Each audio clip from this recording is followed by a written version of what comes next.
좋습니다. 요즘 여러분 지내시면서 가장 여러분 천국과 같은 곳이 어디일까요? 에어컨 아래. 잘 아시네요. 에어컨 아래가 가장 천국처럼 시원하고 가장 만족스럽고 좋은 곳이 아닌가. 여러분 겨울에는 어디가 제일 좋아요? 따뜻한 아랫목이 제일 좋죠? 그죠? 여러분 비바람이 불 때는 여러분 어디가 제일 좋나요? 안전한 집안이 제일 안전하고 좋습니다.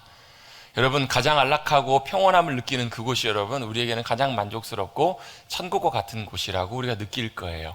여러분 근데요 가장 안락하고 가장 시원하고 가장 따뜻하고 가장 안전하고 가장 평온한 그곳이 있습니다. 그곳이 어디냐면요 같이 한번 해보실까요? 주 안에. 어디라고요? 주 안에가 어딘가요?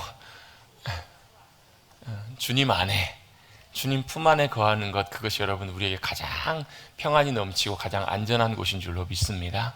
우리 인생 사시면서 그 주님 품 안에, 여러분 애기들 있잖아요. 애기들 보면 졸려가지고 잠잘 때 엄마 품 안에서 잠자는 아이들 보면요 옆에 세상에서 뭔 일이 나도 여러분 정말 새근새근 안전하게 잘 자요. 왜요? 아이에게는 엄마 품이 가장 안전하고 안락하고 좋기 때문에. 여러분 우리는 그 품이 바로 우리 주님의 품인 줄로 믿습니다. 주님 안에 거하셔서 그 평안함과 기쁨을 누리시는 우리 모두가 되시기를 간절히 주님의 이름으로 축복합니다. 앞뒤자고 옆에 계신 분들과 그렇게 한번 여쭤보겠습니다. 그렇게 잘 지내셨는지, 한 주 동안 평안하셨습니까? 한 주 동안 평안하게 잘 지내셨습니까? 한 주 동안 평안하셨어요? 어떠셨어요? 저는 못 편하겠더라고요. 날씨가 너무 더워가지고 이번 한 주간은 정말로 시작부터 끝까지 너무너무 더웠던 것 같아요. 많이 날씨도 덥고, 그래서 어떤 분들은 야 정말로 지구가 뜨거워지는 것이 지구의 온난화가 정말로 현실적으로 정말 많이 와닿는구나 느껴진다라고 하시는 분들도 계십니다. 여러분 근데 단순히 날씨가 덥고 뜨거운 그거 정도만 끝나는 것이 아니고요. 여러분 지난 한 주간 지내시면서 한번 뉴스를 다 보셔서 아시겠지만 정말로 사실 우리나라에서도 그런 일이 잘 일어나진 않았는데 흉흉한 그런 많은 사건과 사고들이 있었죠. 지하철역에서 또 학교까지 찾아가서 한 제자가 학교 선생님을 칼로 해코지를 하고, 또 지하철역에서 차로 사람을 치고, 또 흉기로 10여 명을 다치게 하는 정말 그런 안타깝기도 하고 말도 안 되는 그런 일들이 지난 한 주간 많이 있었습니다. 그 일이 일어나면서요 전국적으로 그 일을 모방해서 나도 그렇게 하고 싶다, 나도 그렇게 하겠다 해서 그렇게 경찰이 적발한 건수만 40건이 넘는다고 합니다. 얼마 전에 엊그저께도 송천동에서도 한번 그런 일을 벌이겠노라고, 송천동에 어디에서 내가 칼을 들고 사람들 닥치는 대로 이렇게 찌르겠노라고 그런 글이 올라와서 이 동네도 한참 동안 또 시끄럽기도 했습니다. 안전한 곳이 없고 그 일이 내 일이 된다라는 것은 사실 상상하기 어려운 참 안타까운 그런 일입니다. 그런 일들 때문에 또 무고하게 피해를 입고 또 크게 상처를 입고 어려움 당하신 분들도 빨리 쾌차하고, 또 무엇보다도 마음의 상처도 잘 치유될 수 있었으면 좋겠습니다. 돌아놓고 보면 참 비정상적인 사람들이 많이 늘어나는 것 같아요. 정상적이지 않는 사람들, 정신이 온전치 못한 사람들도 많이 늘어나고, 정신이 온전해도 사람들 들여다놓고 보면 그 안에 분노가 가득해서 분노 때문에 분노가 폭발하면 마치 폭탄이 터지는 것처럼 손대면 톡하면 터질 것 같은 그대가 옛날에는 참 애틋한 사랑의 노래였다면 지금은 마치 그것이 여러분 참 위협적이고 두려운 그런 모습들로 드러나는 시대를 살아가고 있습니다. 자기 불만을 아무런 관계도 없는 사람들에게 분출하고 원인을 다른 사람들에게 돌리고, 그렇게 자신의 불만과 모든 것들을 세상과 사회를 향해서 내뿜는 사람들을 보면서, 특별히 그들 손에 쥐어져 있는 칼을 볼 때 참 그 칼이 안타깝기도 하고 또 위협적으로 느껴질 때도 있습니다. 여러분 우리나라가 참 다행인 것이, 미국처럼 만약에 총기가 합법적으로 소유할 수 있는 나라가 되었으면 제가 생각할 때는요 미국에 있는 총기 사건 저리 가라, 아마 우리나라에서는 더한 아마 총기 사고들이 많이 일어나지 않을까. 차 타고 가다가 어때요? 요즘 보면요 막 폭발하면, 그래도 제가 전주 있으면서 전주는 좀 덜한 것 같다는 느낌이 많이 드는데요, 막 사람들이 막 분노해가지고 폭발하면 어때요? 그 폭발에 어디로 가요? 그게 벤 사람들에게 막 가요. 아마 그 차에 총이 있었으면 어떻게 했을까요? 총 꺼내가지고 쏴버렸을지도 모르겠어요. 한편으로는 참 다행이다 싶기도 하면서도 안타까움을 금할 길이 없습니다. 그러면 우리가 그러면 어떻게 해야 될까요? 여러분 칼 들고 설치는 사람을 맞서기 위해서 여러분 우리도 칼을 하나씩 다 들고 다니십시다. 칼 준비하고 다니시자니까요. 근데 여러분 우리가 들어야 될 칼은요 사람을 해치는 그런 칼이 아니라 우리는 영적인 칼을 들고 무장해야 합니다. 영적인 칼, 영적인 검을 준비하는 사람들이 되어야 합니다. 여러분, 보통의 칼들은 그 칼을 들었을 때 그것으로 사람을 죽이는데 또 악한데 좋지 못한데 사용합니다. 그런데 영적인 칼을 들고 다니는 사람들은요, 영적인 칼로 무장된 사람들은 어때요? 사람을 살립니다. 그리고 우리 자신을 하나님의 은혜 가운데 지킵니다. 또 하나님 안에서 승리하게 하는 여러분 중요한 역할이 바로 그 칼이 하는 것에 있다라는 거예요. 여러분, 그렇기 때문에 에베소서 6장에서는 우리에게 이렇게 말씀합니다. 우리가 여전히 지금도 싸움 가운데 있다고. 여러분, 그거 아시죠? 저와 여러분 여전히 지금도 싸움 중에 있는 거. 무슨 싸움이에요? 영적인 싸움 가운데 있다고요. 여러분, 싸움은 언제 끝나요? 언제 끝나나요? 싸움은? 양편이 다 한 편이 안 싸우려고 해도요, 한 편이 죽자고 내가 싸우자고 달라들면 여러분, 그 사람이 안 달라들 때까지 싸움이 계속될 수밖에 없잖아요. 그래서 여러분, 우리의 영적인 싸움이 계속되는 거예요. 왜요? 우리는 안 싸우고 싶어도 누가요? 그 부지런하고 대단한 사단 마귀는 여러분 쉬지 않고 주님 오시는 그날까지 끊임없이 우리를 걸고 넘어지고 공격하고 어떻게든지 미혹하고 쓰러뜨리려고 지금까지 싸움을 계속 걸어오고 있기 때문에 그래요. 왜요? 자기의 운명을 알기 때문에 그래요. 주님 오셔서 다 정리하실 때까지, 그때까지 어떻게든지 사단 마귀는 끊임없이 미혹하고 공격하고 무너뜨리고 쓰러뜨리고 우리를 공격하기 위해서 지금도 존재하는 존재가 바로 사단 마귀이기 때문에 그렇습니다. 그래서 성경은 에베소서 6장에서 우리에게 이렇게 말씀합니다. 근데 우리가 싸우는 싸움은 혈과 육에 대한 싸움이 아니래요. 혈과 육에 대한 싸움이란 말이 무슨 말이냐면, 쉽게 말하면 우리 보이는 상대들과 싸우는 거예요. 사람과 싸우는 것이고 관계와 싸우는 것이고 어떤 상황과 일들과 싸우는 거예요. 그게 싸움의 본질이 아니래요. 그게 우리가 싸워야 될 싸움이 아니라는 거예요. 여러분, 사람과 사람이 갈등이 돼갖고 싸웁니다. 누가 이겨요? 힘센 사람이 이기죠. 근데 그거 아세요? 이겨도 이긴 게 아닌 거. 사람 때려가지고 때려 눕히면 누가 이긴 거예요? 때려 눕힌 사람이 이긴 것 같은데 어떻게 해요? 그 맞은 사람이 어떻게 해요? 고발하면 더 복잡해져요. 맞은 사람은 발 뻗고 자도 때린 사람은 발 뻗고 못 자잖아요. 여러분, 싸움은요, 희한하게도 이겨도 이긴 게 아니에요.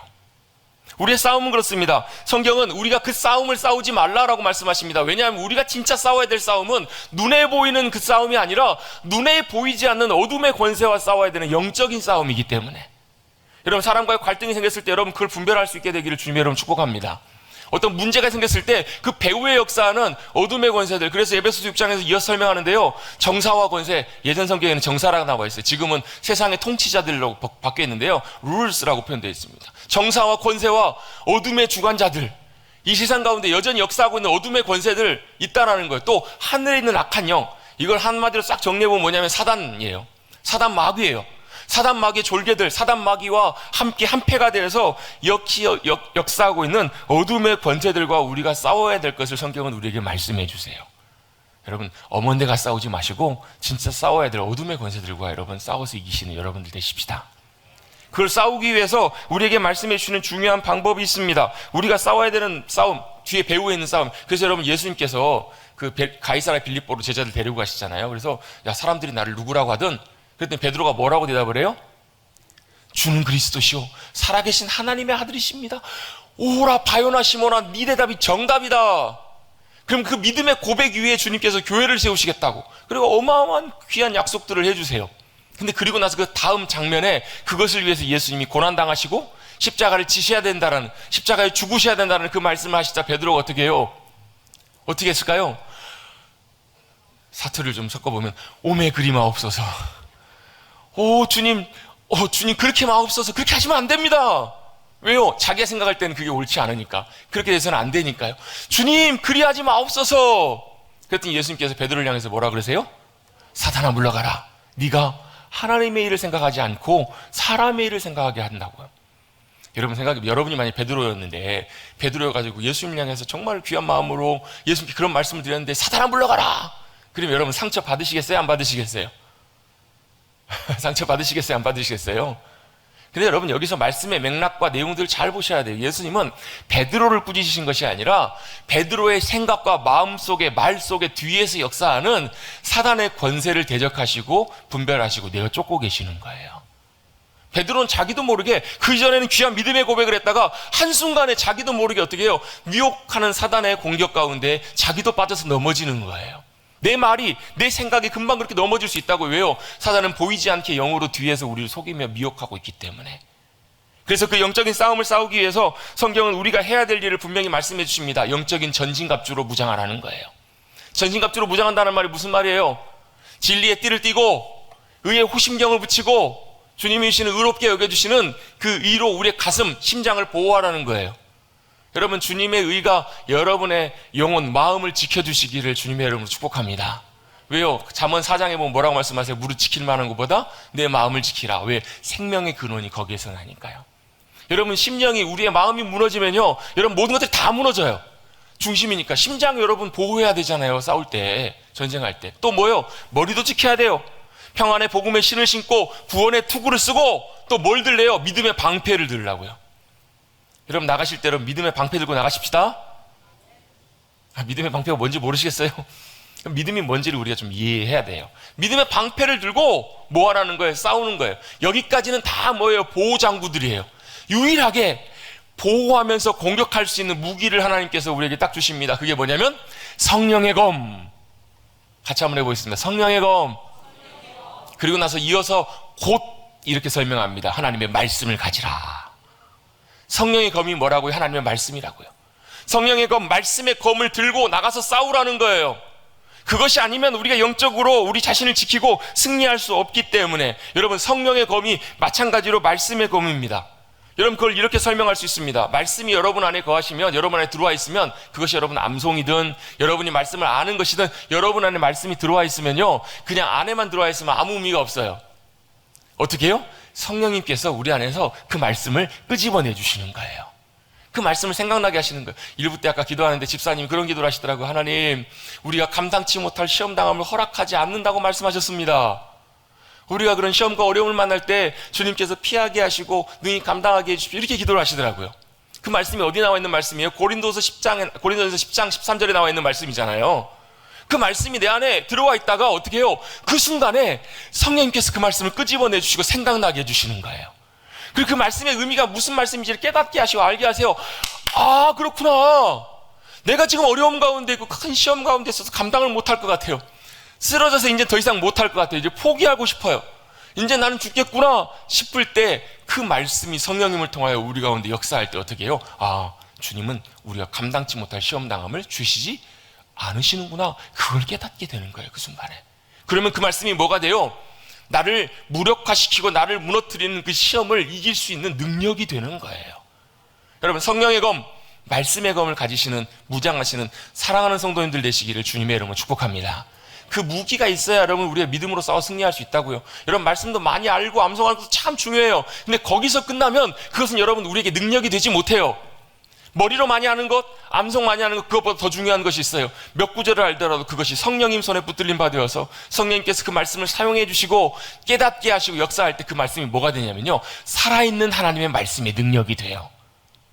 이게 왜 그렇게 되냐면 그 말씀을 성령님께서 깨닫게 하시거든요. 말씀을 깨닫게 하시면 우리가 뭘 깨닫냐면, 아, 그렇구나 하면서 그 말씀의 지식의 의미를 깨닫는 것에서 그치지 않아요.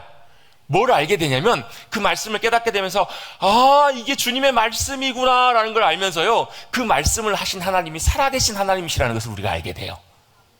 그 순간에 깨닫게 된다고요.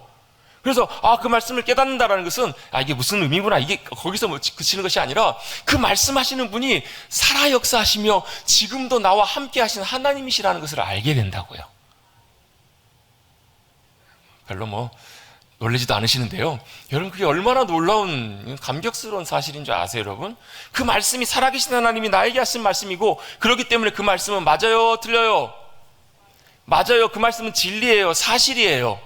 상황이 어떠할지라도. 그래서 여러분, 믿음으로 반응한다는 것은 여호수아와 갈렙이 10명의 정탐꾼들과 함께 12명이 가서 가나안 땅을 보고 돌아오잖아요. 그들은 뭘 붙들어요? 하나님의 약속, 하나님의 말씀을 그가 그 순간에 상기하고 깨우쳐요, 깨달아요.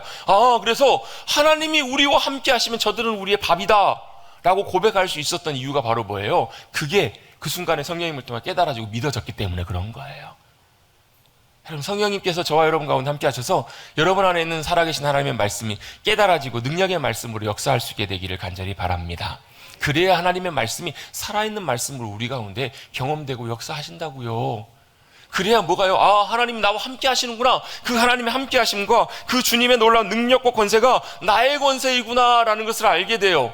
그래서 하나님의 말씀을 깨닫고 믿음으로 붙들고 믿음으로 고백하고 선포하면 어떤 일이 벌어지냐면요, 주님의 놀라운 승리와 권세와 역사하심들이 나타난다니까요.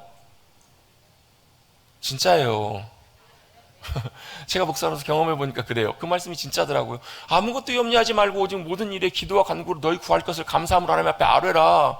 하나님 앞에 아뢰더니 어떤 일이 일어나요? 모든 지각에 뛰어난 하나님의 평강이 그리스도 예수 안에서 우리의 마음과 심령을 붙잡아 주시더라니까요. 아멘. 여러분, 제자들이 여러분 갈릴리 바다, 지난주에 여러분 사진 그림 보셨죠? 렘브란트의 그림 보셨잖아요. 갈릴리의 폭풍. 여러분, 제자들이 그 풍랑 가운데 있을 때 뭘요? 살아계신 주님이 그 풍랑을 향해서 선포하셨더니 바람과 풍랑이 잠잠게 되는 것을 제자들은 보았잖아요. 제자들만 보는 것이 아니라요, 그때 역사하셨던 하나님의 말씀, 살아계신 하나님이 지금 이 순간에도 살아계신 하나님 같은 하나님이세요. 그리고 성령님을 통하여 역사하실 수 있는 주님이심을 여러분 믿으시기를 바랍니다. 그렇다면 우리가 그 주님의 놀라운 말씀을 깨닫고 경험하고 믿음으로 붙들면 우리가 그 말씀의 놀라운 능력으로 승리를 경험할 수 있어요. 예수님도요 40일 금식 기도하신 다음에 제일 먼저 찾아왔던 존재가 누구냐면 사단이 찾아와요.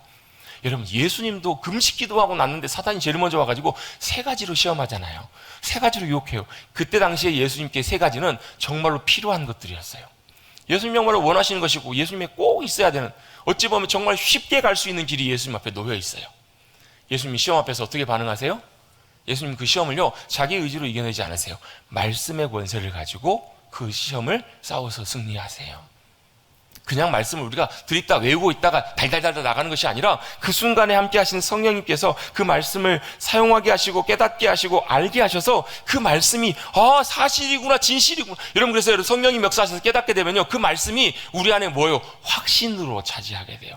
그 말씀이 진짜구나. 그 말씀을 통해 주님이 진짜 역사하시겠구나. 그걸 경험하게 하신다고요. 그래서 그걸 경험했던 성경의 많은 믿음의 사람들은요 이렇게 고백해요. 같이 한번 고백하겠습니다. 여호와는 나의 목자시니 내게 부족함이 없습니다. 누구의 고백이에요? 다윗의 고백이에요. 순간 놀라셨네요. 다윗이 고백했어요. 왜요? 다윗은 실제로 하나님의 말씀을 듣고 따라가다가 그의 삶을 통해서 역사하시는 수없이 많은 사망의 음침한 골짜기를 지나고 수없이 많은 대적들의 공격과 상황들을, 말도 안 되는 일들을 겪으면서도 그 가운데 하나님의 말씀이 살아서 역사하시는 것을 경험하고 붙들고 나서 했던 고백이 바로 그거예요. 하나님이 내 목자가 되셔서 양과 같은 내 삶을 인도하셨습니다. 이걸 고백할 수 있는 거예요. 아니 여러분, 하나님이 목자세요? 우린 양이면 다윗이 양이니까 매 하면서 쫓아다녔을까요? 하나님이 지팡이 들고 다니셨을까? 아니요, 하나님 보이시지 않으세요. 하나님 우리의 눈으로 보실 수 없는 분이세요. 어떻게 해요? 하나님께서 하나님의 살아계신 말씀으로 그 심령 속에 말씀하여 주시고 길을 보이시고 인도해 주셨기 때문에 목자가 양을 인도하는 것처럼 하나님이 내 목자가 되셔서, 목자처럼 되셔서 나의 삶을 그렇게 선하게 인도하시고 부족함 없이 채우시고 늘 나를 안전하게 지키시고 나의 삶을 붙들어 주셔서 내 평생의 선하심과 인자하심이 함께해 주셨군요 라고 경험하고 고백할 수 있었던 거예요. 여러분, 하나님의 말씀에 살아계심의 역사하심들을 성령의 은혜 가운데 경험하시는, 그래서 연약할 때 붙잡아 주시고 낙심할 때도 잡아 일으켜 주시고 지혜와 명철의 분별력을 갖게 하시고 담대하게 승리하게 하시는 하나님의 살아계심을 놀랍게 경험하시는 저와 여러분 되시기를 간절히 주님의 이름으로 축복합니다. 그것이 하나님의 말씀의 놀라운 은혜와 능력을 경험하고 살아가는 삶이에요. 그 하나님의 말씀의 은혜를 경험하는 좋은 예 중에 하나가 오늘 본문에 나와 있는 말씀들입니다. 오늘 본문의 시편 기자의 아삽의 시의 고백 가운데 이 고백들이 저와 여러분의 삶 속에서 경험될 수 있고 고백될 수 있으면 얼마나 감사하고 귀할까. 우리 말씀 같이 한번 살펴봅니다. 23절입니다. 73편 23절 같이 한번 읽어보겠습니다. 시작.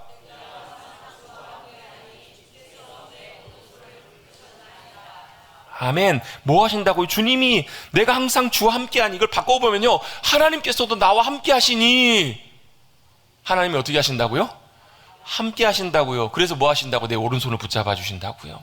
여러분, 성경에서 오른손은 물론 여러분 왼손잡이신 분들도 계시지만 그냥 왼손 오른손이 아니라 오른손은 상대적으로, 그러니까 상징적으로 권세, 능력, 힘, 승리 이런 걸 의미해요. 그래서 하나님이 내 힘이십니다라는 믿음의 고백 안에는 주님이 뭐예요? 내 오른손 붙잡아 주신다는 말이에요. 여러분, 주먹 한번 손 한번 쥐어보십시다. 남 때리지 마시고 뭐 하신다고요? 주님이 지금 내 오른손을 붙들고 계신다고요. 그래서 내 힘이 아니라 누구의 힘? 주님의 힘이 내 힘과 능력과 권세가 될 수 있음을 시편 기자는 고백하고 있어요. 아멘. 여러분, 혹시 힘 빠져 있으신 분 계세요? 여러분 앞에 감당할 수 없는 여러 가지 많은 일들이 있는 분 계세요?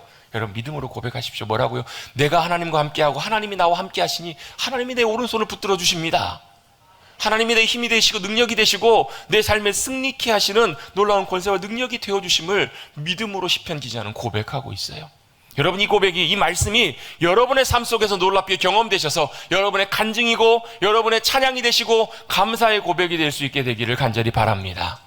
이걸 시편 기자는 고백했어요. 또 뭐요? 24절입니다. 주의 교훈으로 나를 인도하시고 후에는 영광으로 나를 영접하시겠대요. 야, 시편 기자가 뭐라고 고백했냐면 주의 교훈, 성경에서 나오는 뭐 교훈, 뭐 명령 이런 것들, 계명 이런 것들은 다 하나님의 말씀을 통칭하는 것들이에요. 하나님의 말씀이 자신의 인생을 인도해 주셨대요.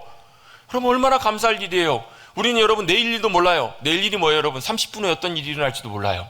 그런데 그 인생의 길들을 누가요? 주님이 하나님의 말씀으로 내 인생을 가르쳐 주시고 깨닫게 해주신다면 얼마나 감사할 일이에요. 요즘 여러분 길을 잘 몰라도 참 우리를 친절하게 안내해주는 아가씨가 있어요. 아가씨인지 아줌마인지 잘 모르겠지만, 자 200m 앞에서 우회전하세요. 앞에 이런 일이 있습니다. 과속 카메라 있습니다. 조심하세요. 누구예요? 내비양. 내비님께서 안내를 해주세요. 여러분 목적지까지 참 쉽게 찾아가기가 쉬워요. 여러분 우리에겐 내비게이션보다 더 정확하고 내비게이션보다 더 귀한 분이 계세요. 길이요 진리요 생명 되시는 주님이 우리의 삶의 인도자가 되어주시잖아요. 우리의 삶을 교훈으로 인도해 주세요. 뿐만 아니라 뭐예요? 후에는 영광으로 나를 영접하시리니 영광의 자리로 주님이 나를 맞이해 주시겠다라는 거예요. 여러분 그 영광스러운 주님의 품에 끝까지 믿음으로 달려가셔서 승리하시는 우리 사랑하는 성도님들 되십시다. 뭐라고요? 그 영광의 자리로 주님이 우리를 기다리시고 영접해 주신다고요. 그러면 시편 기자는 25절에도 이렇게 말씀합니다. 25절, 26절 고백, 26절까지 같이 한번 읽어보겠습니다. 시작. 하늘에서는 주의 누가 내게 있으리요?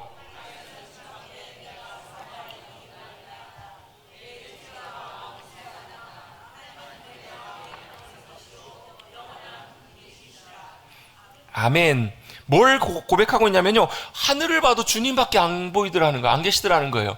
땅을 봐도 주님밖에 사모할 리가 없더라는 게 이게 무슨 말이냐면, 하늘을 보고 땅을 봐도, 여러분 하늘 보고 땅 본다는 얘기는 모든 걸 다 본다는 얘기예요. 내 인생의 모든 걸 다 둘러보고 모든 것들 다 샅샅이 하나하나 살펴봐도 뭐라는 거예요? 다른 걸 의지할 데가 없더라는 거예요. 의지할 사람이 없고 사모하고 내가 뭔가 기대고 만족할 만한 사람이 있어요 없어요? 없더라는 거예요. 여러분 혹시라도 믿는 도끼에 발등 찍혀보신 분 계세요? 여러분 정말로 믿고 신뢰했던 사람들에게 배신과 배반을 당해 보신 분들도 아마 계실 수도 있을 거예요. 여러분 마음이 어때요? 정말 오히려 그냥 차라리 뭐 기대 안 하고 그러려니 했었으면 차라리 날 텐데, 정말로 믿고 신뢰하고 있다가 여러분 그렇게 뒤통수를 맞으면요, 그 뒤통수 맞는 게 더 아프잖아요. 여러분 얼마나 많이 그래요. 저는 그래서 아예 그냥 그렇게 마음 먹습니다. 사람 안 믿기로. 사람을 안 믿기로. 사람은 뭐 할 대상이라고? 믿을 대상이 아니라 사랑하고 이해하고 용납해줘야 될 대상이지 믿을 대상은 아니라는 거예요. 사람은 다 연약해요. 사람은 다 부족해요. 그래서 여러분 그 유명한 여러분 그런 고백 있잖아요. 뭐 여자의 마음은 갈대 같다고. 갈대가 뭐예요? 이리 흔들리고 저리 흔들리고. 근데 제가 봤던 여자의 마음만 그런 게 아니라 남자의 마음도 그래요. 남자의 마음, 나는 그래도 나름 신뢰할 만하고 나는 나름 신실하게 그렇게 누가 봐도 믿을 만한 그런 사람인데 하는데요, 내가 그렇게 하고 싶어도 내가 연약해지면 그게 안 돼요. 내가 약하고 내가 어려워지면 안 된다고. 여러분 왜? 우리의 인생은 연약한 존재이기 때문에 그래요. 그래서 아무리 찾아봐도 의지할 데가 없고 아무리 봐도 내가 만족할 데가 없는데, 그래서 그런 찬양도 있잖아요. 사람을 보며 세상을 볼 때 만족함이 없어요. 여러분 찾아보세요. 정말로 되는 것 같은데, 만족하는 것 같은데 돌아놓고 보면요, 그것이 내 영혼까지 만족시켜주는 것이 없어요. 여러분 진짜 우리의 만족이 되시고 의지할 바위가 되시고 내가 정말 사모하고 붙들고 내가 의지해도 전혀 조금도 문제가 없는 유일한 분이 바로 누구시냐면 하나님 한 분밖에 안 계시더라는 거예요. 그걸 이 시편 기자는 발견한 거예요. 어디를 봐도 주님이 안 계시더라. 어디를 봐도 주님 같은 분밖에 안 계시더라. 그러면서 26절입니다. 내 육체와 마음은 쇠약하나. 여러분 우리의 육신과 마음은 점점 어떻게 돼가요? 약해져 가잖아요. 시간이 지날수록 점점 더 약해져요. 육신이 약해지면 마음도 연약해집니다. 그런데 우리에겐 누가 계신다고요? 하나님이 우리의 마음의 반석이 되어주신대요. 여러분 반석이라는 것이 흔들리지 않는 견고한, 여러분이 연약해지고 여러분이 흔들릴 때마다 여러분 더 분명하게 기억하시고 고백하십시오. 뭐라고요? 자, 고백해 보겠습니다. 하나님은 내 마음에, 내 인생에 반석이 되십니다. 여러분, 우리 인생이 흔들릴 때도 있어요. 우리 인생이 무너질 때도 있습니다. 쓰러지고 다 박살날 때가 있어요. 그때도 누가요? 주님이 우리의 반석이 되어주시면 그 인생은 절대로 망하지 않습니다. 여러분, 때때로 하나님께서 일부러 우리의 인생을 흔드실 때가 있어요. 히브리서 12장 말씀에도 보면요, 하나님께서 옛날 모세 시대에 시내산에 임하실 때 땅이 다 흔들렸대요. 여러분, 지난주에도, 이번 주 말고 전주죠? 네, 저기 장수 쪽에서 지진이 났어요. 3.4인가? 저는 잘 둔해서 그런지 잘 못 느꼈는데요. 느끼신 분도 아마 계시죠? 느끼신 분. 예. 그 봤더니 장수 같은 데 가까운, 진원지 가까운 데는 벽이 갈라진 데도 있고 그렇더라고요. 여러분, 3점대에도 여러분 그런 일이 일어나는데 7점대, 8점대 지진이 일어나면 어떻게 될까요? 아마 건물 다 무너질걸요? 아마 내진 설계 안 돼 있는 건물들은 아마 다 무너질지도 모르겠어요. 이 땅에 있는 것들이 땅이 흔들릴 때 다 무너지는데, 하나님께서 마지막 때는요, 마지막 주님 오실 때 가까울 때는 어떻게 하시겠다고 말씀하시냐면 땅만 흔드시는 것이 아니라 하늘도 다 흔드신대요. 그 말은 무슨 얘기냐면 온 땅의 모든 걸 다 흔드신다는 거예요. 그래서 여러분, 우리가 살아가는 지금 시대가 어때요? 혼란스럽잖아요. 다 주님이 흔들어 버리신 거예요. 내가 의지했던 것, 내가 기대고 든든하게 세웠던 것, 그걸 주님 다 흔들어 버리신대요. 그 이유를 설명하시는데요, 영원히 흔들리지 않는 것을 세우시기 위해서. 뭐예요? 여러분, 진짜가 아닌 것은 다 쓰러진다는 거예요. 진짜가 아닌 것은 다 없어집니다. 여러분, 그렇잖아요. 친구도 그렇죠. 친구도 보면 좋은 친구들이 참 많이 있지만 진짜 친구는 언제 알아봐요?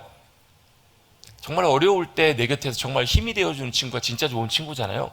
아니, 어려움을 당할 때는 다 떠나버려요. 내 주변에 아무도 없어요. 욥처럼 자기 위로해준다고 왔는데 3명 친구들이 와가지고 오히려 상처를 헤집고 있어요. 그럼 얼마나 안타까운 인생이에요. 근데 그런 인생 가운데서도 누가 계시냐면 모든 것이 다 흔들리고 무너질 때 유일하게 찬송가 488장 고백처럼 이 몸의 소망 무언가 우리 주 예수뿐일세, 무섭게 바람 부는 밤 풍랑이 가득할 때 뭐예요? 영원하신 우리의 반석이 되시는, 굳건한 반석 되시는 그 위에 주님 위에 서리라. 여러분, 이것이 바로 주님을 나의 반석으로 모시고 살아가는 인생인 줄로 믿습니다. 그걸 시편 기자는 고백하고 있어요. 주님이 나의 마음의 반석이 되십니다. 또 영원한 분깃이 되십니다. 이 분깃이라는 말은요, 승리하고, 전쟁에 승리하고 받는 전리품 같은 거예요. 주님이 우리의 승리의 전리품, 우리에게 만족과 기쁨이 되시는 풍성한 귀한 것들을 허락해 주시는 주님이시라는 거예요. 여러분, 하늘을 봐도 땅을 봐도 다른 거 많이 보이지 않고 여러분, 내가 유일하게 의지할 분 주님 한 분만 보이시는 복된 인생이 되시기를 주님의 여러분 축복합니다. 아멘. 그게 여러분 정상적이고 그게 우리의 삶이 진짜라는 거예요. 그래서 여러분, 안 믿는 분들하고 세상 사람들하고 믿는 사람하고 차이가 있습니다. 뭐가 차이가 있냐면요, 안 믿는 분들에게는요 없어요. 뭐가 없냐면 하나님이 없어요. 믿는 분들에게 누가 있어요? 하나님이 계신다고요. 너무 당연한 얘기를 제가 너무 거창하게 했나요? 여러분, 안 믿는 사람들에게는, 세상 사람들에게 하나님이 없어요. 근데 우리에게는 누가 계시냐면 하나님이 계세요. 어떤 하나님이세요? 그분이 우리 아버지가 되세요. 아빠 아버지가 되신다고요. 그분이 또 우리의 주님이 되세요. 그 주님이 어디 계세요? 하늘에 계시나요? 예, 하늘도 계세요. 근데 하늘에 계신 그 주님이 우리와 똑같은 인간의 모습으로 육신을 입고 이 땅에 오신 분이 예수님이시잖아요. 우리 가운데 찾아오셨어요. 그리고 그분이 가시면서 어떻게 해요? 성령님을 보내주셨어요. 성령님은 영이세요. 영이시기 때문에 시간과 공간에 제한을 받지 않으세요. 여기에 다 계시고 어디나 계실 수 있는 분이세요. 우리 아까 찬양했잖아요. 뭐라고요? 성령이 계시네, 할렐루야 함께 하시네. 그럴 때 어때요? 좁은 길을 걸어도 밤낮 즐거워하고 기뻐할 수 있다고요. 왜요? 내 안에 성령님이 함께 하시니까. 여러분, 지금 인상 쓰고 계신 분들은 그걸 잊어버리신 거예요. 모르고 사시는 거예요. 잊어버리고 놓치고 사는 거예요. 아, 지금 주님이 나와 함께 하시는구나. 그래서 고린도서 3장에는 뭐라고 말씀하시냐면, 너희가 하나님의 성전인 것과 하나님의 성령이 너희 안에 거하시는 것을 알지 못하느냐. 우리가 뭐라고요? 하나님 어디 계신다고요? 성령님을 통하여 우리 안에 거하고 계신다고요. 안 믿으신 분들이 더 많으신 것 같아요. 절대 같이 한번 고백합니다. 하나님이 성령님으로 내 안에 함께 하십니다. 나와 함께 하십니다. 여러분, 이것이 얼마나 귀한 믿음의 고백인지 몰라요. 그걸 어떻게 아냐고요? 예, 하나님을 나의 주님이라고 고백하는 사람, 하나님을 나의 아버지라고 고백하고 예수님이 나의 주님이라고 고백하는 사람은요, 그거 여러분의 의지로 하는 것이 아니라고요. 여러분 안에 누가 계시기 때문에? 성령님이 계시기 때문에 그게 가능하다고요. 여러분, 이거 고백하는 고백을 성령님께서 계셔서 가능하게 하신다고요. 그게 어디 나와요? 고린도서 12장 5절에 나와요. 주보 맨 밑에 이번 달 암송 9절에 보면 12장 3절에 나와요. 고린도서 12장 3절에. 제가 자주 말씀드리잖아요. 아, 그걸 통해서 뭘 하시라고요? 성령님이 여러분 안에 함께하고 계신다고요. 성령님이 함께 하시기 때문에 하나님이 여러분의 가운데 함께 하십니다. 그분이 우리의 뭐가 되세요? 그분이 우리의 능력이 되시고 우리의 아버지가 되시고 우리의 왕이 되시고 구원자가 되세요. 주님이 되세요. 그분은 어떤 분이시기래요? 전능하신 하나님이세요. 그분은 완전하신 하나님, 그분은 실수가 없으신 신실하신 하나님, 위대하고 아름다우신 분, 놀랍도록 크고 위대하신 하나님이세요. 그 하나님을 아세요? 그 하나님의 크고 위대하심을 여러분 아십니까? 요즘 뭐 잘 안 다니지만 밖에 옛날에 그런 사람 많이 다니. 도를 아십니까? 도를 아는 게 중요한 것이 아니라 그 하나님이 어떤 분이신지를 아는 것이 중요해요. 얼마나 크고 위대하신 분이신지, 신실하게 주님의 일들을 행하시고 약속하신 분이신지, 약속을 이루시는 분이신지, 광야 가운데 길을 내시고 바다를 가르시고 죽은 자를 살리시고 권능의 놀라운 역사하심으로 행하시는 분이 바로 누구시라고요? 저와 여러분 가운데 함께 하신 하나님이시라고요. 여러분이 아시면 아마 여러분 정말로 감격 가운데 믿음으로 고백하실 거예요. 여러분, 우리가 하나님을 안다라는 것이 참 중요한데요, 우리가 하나님을 알면 우리가 이렇게 하는 경우들이 참 많아요. 마치 여러분, 세종대왕이 참 위대한 왕이잖아요. 어떻게 알아요? 세종대왕의 위인전을 읽는 거예요. 세종대왕의 위인전을 읽으면서 세종대왕이 이런 분이 이런 왕이구나, 이런 참 훌륭한 업적을 이뤘구나, 참 백성들을 위해서 정말로 불철주야 수고하면서 정말로 귀한 일들을 많이 했구나, 참 훌륭한 왕이네, 참 정말로 위인 대단한 분이네. 여러분, 이걸 세종대왕이 아는 거예요? 모르는 거예요?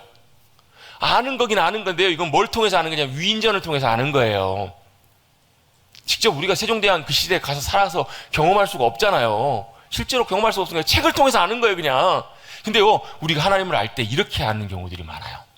마치 여러분 위인전을 읽는 것처럼 성경 읽으면서 하나님 위대한 일 행하셨네, 하나님 함께 하시는구나, 하나님 신실하신 분이시라고 하는구나, 하나님 좋으신 하나님이시라고 하는구나. 여러분, 이렇게 하나님을 아는 것은 성경에서 말씀하는 하나님을 아는 것이 아니에요. 여러분, 어떻게 아는 거예요? 실제 여러분, 하나님 살아계시거든요. 그래서 살아계신 하나님을 실제로 체험하고 경험하고 만나보셔야 돼요. 하나님 만나봐야 정말 하나님이 위대하신 분이신지, 하나님 신실하고 좋으신 분이신지를 그래야 알고 만나고 알고 경험하죠.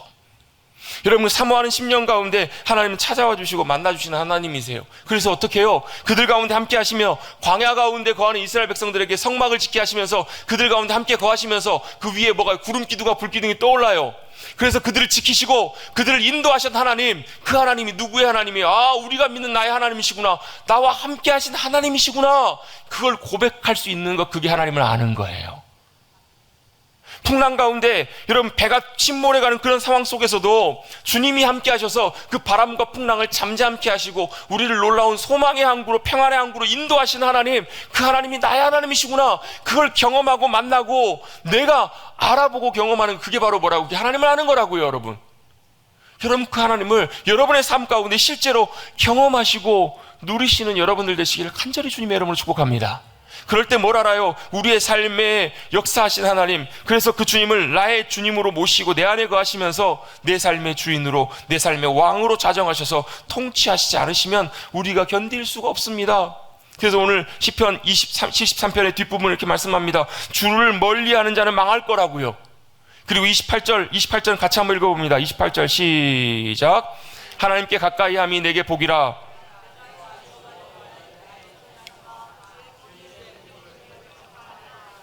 아멘. 뭐라고요? 하나님을 가까이 하는 것이 내게 복이라고요. 그 하나님, 살아계신 하나님을 내가 실제로 만나고 경험해 봤더니 그 주님이 진짜 내게 복이고 유익하고 내게 너무나 소망과 큰 힘이 되더라는 거예요. 사람들이 다 여러분을 버려도, 세상 사람들이 다 몰라 해도 찬송가 88장 고백처럼 뭐예요? 온 세상 사람 날 버려도 주 예수 안 버려. 여전히 포기하지 않고 붙들고 계시는, 나의 삶을 여전히 인도하고 계시는 그 주님의 선하심과 신실하심을 경험하는 것, 내가 하나님을 가까이 함이 내게 복이군요. 그 하나님의 놀라운 복이신 주님, 나의 삶을 놀랍게 인도하시고 승리케 하시는 그 주님을 만나고 경험하시는 여러분들 되시기를 간절히 바랍니다. 그래서 그 주님이 나의 피난처가 되실 뿐만 아니라 내 삶에 그 주님을 만나고 경험했던 그 귀한 고백들을 전파하시는, 모든 주님이 행하신 놀라운 일들을 선포하시고 나타내 보이시는 주님의 귀한 복의 통로들, 주님의 귀한 도구들이 되시기를 간절히 주님의 이름으로 축복합니다. 여러분, 이렇게 믿음으로 살아가는 삶, 이 놀라운 말씀의 은혜들을 경험하고 여러분 시편 73편의 고백들, 이 뒤에 읽었던 고백들이 여러분의 삶에서 실제로 경험될 때 그 삶은 여러분 말할 수 없는 복과 은혜 가운데 승리하는 귀한 삶을 살아가게 될 거예요. 여러분, 그런 말씀의 은혜를 누리시는 여러분들 되시기를 간절히 바랍니다. 그런데 여러분, 이제 여기까지 말씀을 나누고 딱 말씀을 끝내면 좋겠죠. 기도하고 끝내면 좋겠죠. 근데 이런 삶을 살아가는 중요한 비결 한 가지만, 중요한 요소 하나만 좀 정리해서 나누고 말씀을 마무리하려고 해요. 그 방법이 뭔가, 어떻게 하면 이렇게 귀한 삶들을 살아갈 수 있을까? 그 비결이 74편 12절에 나옵니다. 74편 12절 같이 한번 읽어보겠습니다. 시작.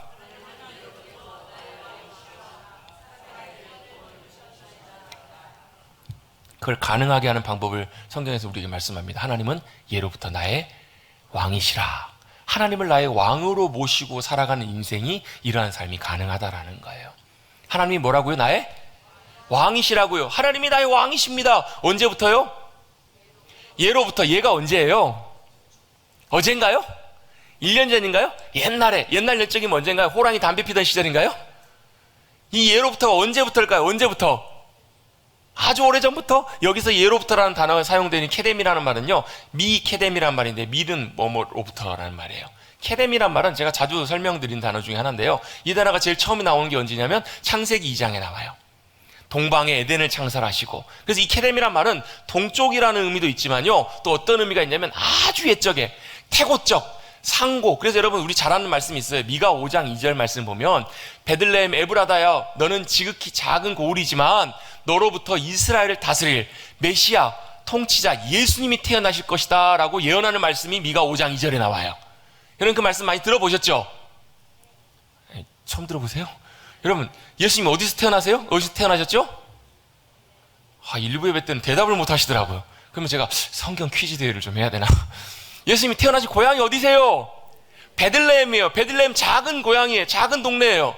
베들레헴에서 태어나셨는데 우연히 그냥 호적하러 갔다 태어나신 것이 아니라 이미 하나님께서 오래전에 약속하셨다고요. 미가 선지자를 통해서 베들레헴에서 태어나실 거라고. 그러면서 그의 근본은 상고엔이라라는 표현이 나와요. 그러니까 예수님이 어디서부터 오신 분이냐면 상고, 옛날보다 더 위에.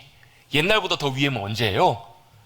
그 옛날 태고적 이전보다 더 위에. 언제예요? 천지가 만들어진 천지 창조보다 더 이전부터 계셨던 분이 예수님이시라고요. 그걸 말씀해 주실 때 거기서도 똑같이 미가 5장에도 무슨 단어가 사용되냐면 오늘 예로부터 나오는 이 케뎀이라는 단어가 쓰여요. 그러면 자, 하나님은 예로부터 나의 왕이시다. 이 말씀에 이 예로부터가 케뎀이란 말인데, 이게 상고 태초 이전부터라는 표현이에요. 그럼 언제부터 저와 여러분의 왕이셨다고요? 하나님이? 태초 이전부터. 여러분이 생겨나기 이전부터. 여러분이 하나님을 알기도 전부터 하나님은 저와 여러분의 왕이셨대요. 여러분, 우리가 왕이라고 그러면 이런 생각이 들어요. 하나님이 나의 왕이시면 내가 또 그 앞에서 막 복종하고 속박 가운데 사는 것이 아닌가, 내가 억압 가운데 사는 것이 아닌가. 여러분, 우리 믿음으로 살아가는 성도님들 가운데 그렇게 생각하시는 분들도 계시는 것 같아요. 믿음 생활하는 것이 하나의 옵션이고 하나의 마치 굴레같이 불편해. 그래서 어떻게 해요? 교회 왔을 때는 그래도 신앙생활 하지만 밖에 나가 세상생활 살 때는 어때요? 마치 내가 교회 안 다니는 것처럼 좀 자유롭게 내가 좀 살리라. 이렇게 살아가시는 분들 한번 손 들어보세요. 손 내리세요. 혹시 그런 생각 갖고 계신 분들도 있을지 모르겠어요. 믿음 생활하는 것이 내게 족쇄와 같고 나를 누르는 뭔가 불편한, 나를 힘들게 만드는 그런 것처럼 여기고 생각하시는 분들은요, 죄송하지만 생각을 좀 바꾸실 수 있는 그런 은혜가 부어졌으면 좋겠어요. 왜요? 그것은요, 믿음 생활은 절대로 억압도 아니고요, 우리를 억누르는 것도 아니고 그 안에서 누리는 어마어마한 귀한 자유와 풍성한 것들이 그 안에 담겨 있어요. 그걸 누리고 살아가는 삶이 뭐냐면 믿음의 삶이에요. 왜요? 우리가 주님을 왕으로 모시고 살아가면 우리가 억압 속에 살아가는 것이 아닌 이유가 뭐냐면 그 왕이신 하나님은요, 좋으신 왕이세요. 어떤 왕이시라고요? 참 좋으신 왕이시라고요. 여러분, 우리 역사를 통해 너무너무 잘 알고 있어요. 뭐 우리 조선 왕조도 그렇고요, 뭐 세계 역사를 봐도, 중국 역사를 봐도, 어디 역사를 봐도 좋은 왕이 다스리는 그 시대, 그 나라는 어때요? 태평성대예요. 좋은 왕이 다스릴 때 그때는요, 백성들이 그 안에서 평안함을 누리고 정말로 나라가 강해지고 잘 돼요. 반대로 악한 왕이 다스리는 그 시대는 어때요? 나라가 좋은 조건 가운데 있어도요, 나라가 정말로 흉흉하고 살기 어렵고 쉽지가 않아요. 왜요? 그만큼 지도자가 중요해요. 왕이 누군가가 너무나 중요하기 때문에 그래요. 여러분, 좋은 왕, 악한 왕을 다룰 때 여러분 다 다르지만, 뭐 우리나라 같은 경우 특별히 대표적으로 세종대왕 참 훌륭한 선한 왕으로 보잖아요. 선한 왕이기 때문에 뭐예요? 어떤 왕이 나라를 다스릴 때 백성을 잘 돌아보고 나라의 가장 중요한 것들을 잘 준비하고 처리하고 정말로 좋은 왕으로 나라를 다스렸던 왕이기 때문에 그런 평가를 받잖아요. 그래서 여러분, 옛날부터 철학자들도요, 이런 고민을 하는 와중에 이런 주장을 해요. 정치는, 왕은 누가 해야 되는가? 철인 정치를 해야 된다고. 여러분, 이 철인 28호의 철인이 아닙니다. 뭐 강철 이런 사람이 아니고요, 철학할 때 철자예요. 밝을 철자예요. 뭐예요? 진리에 밝고 현명하고 지혜롭고 통찰력 있어서 모든 것들을 잘 헤아릴 수 있는, 그래서 지혜롭게 나라를 잘 다스릴 수 있는 사람이 다스려야 그 나라가 어떻다고요? 평안하다고요. 그 나라가 온전하다고요. 어리석고 무능하고 지혜롭지 못한 왕이, 완고한 사람이 왕이 되면 그 나라는 여러분 말할 수 없이 어려움 가운데 나라가 망해가기 때문에 그런 주장을 해요. 여러분 성경 역사도 그 역사를 똑같이 보여줍니다. 참 좋은 왕, 대표적인 누구예요? 다윗 왕. 다윗 왕이 통치할 때는 태평성대했어요. 모든 싸움 가운데 다 주님이 이기게 하셨어요. 승리케 하셨어요. 그 왕을 이어서 솔로몬이 왕이 됐을 때는 가장 풍성하고 가장 세상 가운데 부유한 나라가 이스라엘이었어요. 반대로 하나님을 떠나고 악한 길들을 걸어가는 왕들이 다스릴 때는요, 그 나라가 예를 들면 아합 왕이 다스릴 때는 3년 반 동안 비가 내리지 않아요. 대적들이 침략해 들어와요. 모든 것들 다 수탈해 가요. 나라 안팎으로 모든 것들이 혼란해요. 그 대표적인 시기 중에 하나가 뭐예요? 사사기예요. 사사기를 이렇게 표현합니다. 뭐라고 표현하냐면 그 당시에 왕이 없으므로 자기의 소견에 옳은 대로 행하였더라. 여러분 왕이 있어요 없어요? 왕이 원래 하나님이셔야 되는데요, 왕이 하나님을 왕으로 모시지 않으니까 누가 왕이에요? 다 자기 소견대로 자기가 왕 되어서 살아가니까 말도 안 되는, 정말 좀 읽기도 좀 민망할 그런 일들이 사사시대에 정말 많이 일어나요. 여러분 좋은 왕이 다스린다는 것, 그건 정말로 귀한 복과 은혜입니다. 여러분 가장 좋은 왕이신 하나님이 우리를 다스리실 때 그 나라, 그 삶과 그 인생은 평온하고 안전할 줄로 믿습니다.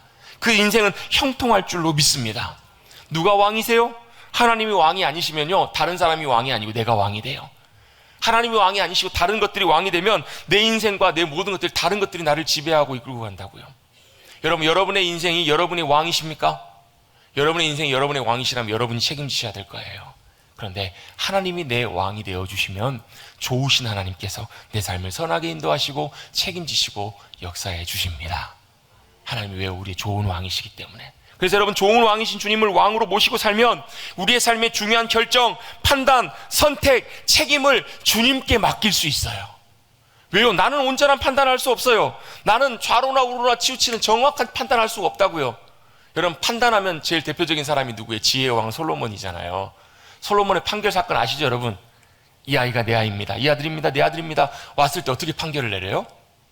하나님이 주신 지혜로 판결을 내려요. 그랬더니 어느 누구도 손해보는 일 없이, 어느 누구도 완벽하게 하나님의 공의가 그 가운데 이루어지잖아요. 그게 뭐예요? 그게 하나님의 판단이에요. 하나님의 놀라운 역사하심이에요. 인도하심이에요. 주님이 결정하시고 판단하시고 인도하시면 모든 것들이 완벽하게 조금도 부족함 없이 주님께서 선하게 인도해 주시고 그 길들을 책임져 주실 줄로 믿습니다. 그래서 최근에 그런 경험을 한 적이 있는데요, 아무리 봐도 못하겠어요. 여러분 저 딱 보면 결정 잘 못하게 생겼죠? 저 잘 결정 잘 못해요. 김치찌개 먹을지 된장찌개 먹을지 결정 못한다니까요. 저한테 물어보지 마세요. 짜장면 먹을지 짬뽕 먹을지 저 잘 몰라요. 그래서 안 되면 짬짜면 먹어요. 아니면 다른 사람한테 짬뽕 먹어, 내가 짜장면 먹을 테니까 나눠 먹는다고요. 왜요? 그만큼 결정을 잘 못해요. 그래서 한편으로 감사해요. 왜요? 내 결정을 누가 해주셔야 되기 때문에, 주님이 해주셔야 되기 때문에 주님께 여쭤보는 거예요. 주님께 판단과 결정을 맡기는 거예요. 주님 인도하신 대로 따라가길 원하는 그 믿음의 자세로 주님 앞에 나갔더니 주님께서 그 순간순간마다 길들을 열어주시고 이끌어주시고 인도해 주시더라는 거예요. 그래서 여러분 주님을 나의 왕으로 모시고 살아가는 인생은요, 뭐 할 수 있냐면요, 맡길 수 있어요. 뭘요? 염려를, 고민을, 여러 가지 힘든 것들을 맡겨가요. 맡길 수 있다고요. 그럼 제가 주보에다가 이렇게 문 목사와 함께 글을 쓰면서 이번 주에는 좀 엉뚱한 글을 좀 썼는데요, 제가 하도 더워가지고 선풍기 앞에서도 더위가 해결이 안 돼서 에어컨 앞에 갔더니까 살 것 같더라고요. 에어컨에 시원한 바람이 나오니까 너무너무 시원하고 좋아요.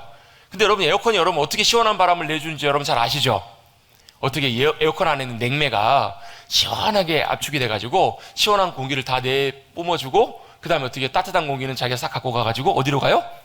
밖에 실외기를 가가지고 실외기에 가서 실외기에서 뜨거운 바람을 다 내보내주는 거잖아요. 그래서 여러분 에어컨 밖에 실외기 가서 여러분 쬐보시면 어때요? 시원하세요? 뜨끈뜨끈합니다. 여러분 이런 더운 날씨에 여러분 에어컨 실외기 밖에 있으면 쪄 죽습니다. 왜 그래요? 시원한 공기를 내뿜기 위해서 방 안에 있는 따뜻한 것들을, 뜨거운 것들을 에어컨 냉매가 끌고 와가지고 밖에다 내보내주기 때문에 시원해지는 거예요. 참 고맙더라고요. 여러분 그래요. 여러분 우리 인생도 마찬가지예요. 염려, 고민, 걱정, 근심, 이걸요 누군가가 가져가 줄 수 있다면, 내가 맡길 수 있다면 여러분 그것들을 다 내어 맡겨서 다른 곳으로 옮겨갈 수 있어요. 그걸 해주시는 분이 누구세요? 우리의 왕이신 주님이세요. 주님이 가져가신다고요. 주님께 믿음으로 맡기고 내어드리면 주님이 가져가십니다. 책임지십니다. 인도하십니다. 그래서 여러분, 하나님을 나의 왕으로 모시고 사는 인생은 복돼요. 그 안에 평안함과 기쁨이 있어요. 또요, 그 왕으로, 주님을 나의 왕으로 모시면요, 그 왕은 어떤 왕이시냐면요, 같이 한번 고백해 보겠습니다. 사랑의 왕, 공의의 왕. 사랑의 왕이시고 공의의 왕이세요. 그래서 그 주님이 다스리시는 왕 되신 그곳에는요, 뭐가 임하냐면 주님의 사랑이 함께 해주세요. 여러분, 사랑이 뭐예요? 사랑은 눈물의 씨앗인가요? 사랑을 여러분 표현할 때 여러 가지 좋은 것들이, 많이 중요한 것들이 있지만요, 중요한 것 중에 하나가 뭐냐면 있는 것을 그대로 받아들여 주는 것이 사랑이에요. 저는 이런 것들 나눌 때마다 늘 찔려요. 집에 가면 맨날 한 소리 듣습니다. 왜요? 저도 잘 못하겠어요. 여러분, 십몇 년 사랑한다고 살면서도 잘 안 돼요. 왜요? 못마땅해요. 잘 못 받아들이겠어요. 그래서 그것 때문에 다투고 티격태격해요. 근데 사랑은 뭐라고요? 있는 그대로를 다 받아들여 주는 거라고요. 연약한 모습 그대로, 마음 안 드는 모습 그대로 다 받아들여 준다고. 누가요? 사랑의 왕이신 주님께서요. 저와 여러분을 다 받아들여 주셨어요. 연약한 모습 그대로, 있는 모습 그대로 받아들여 주셨다고. 왜요? 주님이 사랑의 왕이시니까. 또 뭐예요? 공의의 왕이시기 때문에 주님이 왕 되신 그곳에는 주님의 공의가 임해요. 여러분의 삶 가운데 주님의 사랑과 공의가 함께 나타나는 귀한 은혜가 함께 하시기를 주님의 여러분 축복합니다. 어떻게 해요? 주님을 나의 왕으로 모시고 살 때. 여러분, 같이 다시 한번 믿음으로 고백해 보시겠습니다. 하나님은 나의 왕이십니다. 아, 예, 주님이 나와 함께하고 계세요. 근데 함께 하시는데 그냥 함께 하시고 말고 그냥 마는 것이 아니라 하나님을 나의 왕으로, 왕 되신 그 자리에, 나의 가장 중심 되신 그 자리에 모시고, 가장 중요한 자리에 모시고 살아가게 될 때 하나님이 나의 왕이 되셔서 나의 삶을 책임지시고 인도해 주시고 붙잡아 주셔서 좋은 왕이 다스리는 것처럼 저와 여러분의 삶을 참으로 귀하고 복되게 책임져 주시고 인도해 줄 줄로 믿습니다. 어떻게 하시면 돼요? 믿음으로 고백하십시오. 뭐라고요? 다시 한번 고백해 봅니다. 하나님은 예로부터 나의 왕이십니다. 뭐요? 내 인생의 왕이 되세요. 내 심령의 왕이 되세요. 내 가정의 왕이 되어주세요. 교회의 왕이 되어주세요. 이 시대의 왕이 되어주세요. 여러분, 믿음으로 선포하시는 여러분들 되시길 간절히 바랍니다. 믿음으로 선포하시고 어떻게 해요? 그 주님의 주권 앞에 순종하는 거예요. 인정하는 거예요. 아, 주님이 나의 왕이십니다. 왕이시면 주님이 먼저 앞서가셔야죠. 제가 주님을 신뢰합니다. 사모합니다. 선하신 주님, 놀랍게 역사해 주실 좋으신 하나님, 그 주님을 나의 왕으로 모시고 믿음으로 승리하며 살아가시는 저와 여러분, 사랑하는 귀한 믿음의 백성들 우리 모두가 되시기를 간절히 주님의 이름으로 축복합니다. 오늘 여러분, 한 가지만 기억하십시다. 뭘요? 하나님은 나의 왕이십니다. 믿음으로 고백하시고 그 주님의 왕되심을 놀랍게 누리며 살아가시는 사랑하는 귀한 믿음의 백성들 우리 모두가 되시기를 다시 한번 주님의 이름으로 축복합니다. 주님 감사합니다. 오늘도 무더운 일기 날씨 가운데서도 예배 자리로 인도해 주시고 다시 하나님의 말씀 앞에 세워주셔서 하나님은 나의 왕이십니다. 믿음으로 고백하게 하심 감사를 드립니다. 하나님이 나의 왕이시기에 하나님께서 내 복이 되어주시고 하나님께서 내 승리가 되어주시며 내가 의지할 반석이 되어주시고 내 삶을 책임지시며 내 오른손을 붙들어 주시는 분, 하늘을 봐도 땅을 봐도 의지할 데 없을 때 내가 의지하고 기댈 수 있는 하나님이심을 놀랍게 누리며 살아가는 복된 인생 우리 모두가 되게 하여 주시옵소서. 나의 왕으로 주님을 모시고 살아가는 복된 인생 되어서 이 땅에서 천국의 기쁨을 누리며 승리하는 우리 모두가 되게 하여 주시옵소서. 감사드리며 예수의 이름으로 기도드리옵나이다. 아멘.